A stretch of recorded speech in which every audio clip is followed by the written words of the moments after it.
আসসালামু আলাইকুম। দেশ বিদেশের ভাই ও বোনেরা যে যেখান থেকে আমার এই ভিডিওটা দেখতেছেন তাদেরকে আন্তরিক শুভেচ্ছা এবং ভালোবাসা রইল। এই যে আমার পাশে দাঁড়িয়ে আছে মুসলিম জায়েদ ভাই। জায়েদ আমাদের ছোট ভাই ব্রাদার। ও আমাদের এখানে অনেক ছোটো থেকেই বড় হয়েছে।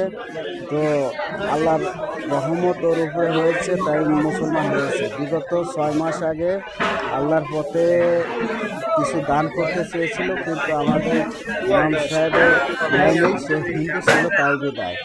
তো আমি ওকে অনেক ধরনের পরামর্শ দিলাম। দুঃখ কষ্ট নিয়ে তো আল্লাহর কাছে যেতে হবে, দুঃখ কষ্ট নিয়েই জীবন। এই যে হুজুর, ওনাকে অনেক ধরনের পরামর্শ দিচ্ছেন। তো আসলে মুসলমান ভাই ভাই, তো আমরা মনে কষ্ট না রেখে এই ভাইয়ের জন্য, জায়েদের জন্য দোয়া করবেন সবাই, ও যেন আল্লাহর পথে থাকতে পারে। হুজুরও অনেক ধরনের কথা বলতেছে যে আল্লাহর পথে থাকার জন্য, 5 ওয়াক্ত নামাজ কালাম পড়ার জন্য। তো আসলে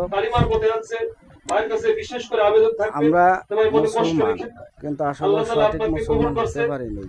তো আল্লাহর রহমত ওর উপরে হয়েছে। তো আল্লাহর রহমত ওর উপরে। সেই সময় হয়তো ভাবতে পারেন যে আমি একজন অমুসলিম, আমি একটা কোরআন শরীফ দিতে চাইলাম, কিন্তু হুজুর গ্রহণ করলো না।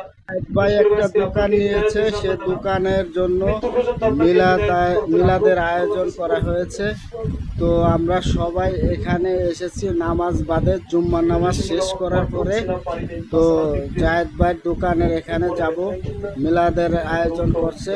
তো এই যে দেখুন আপনারা সবাই খিচুড়ির আয়োজন করেছে, সবাই দোয়া করুন জায়েদের জন্য।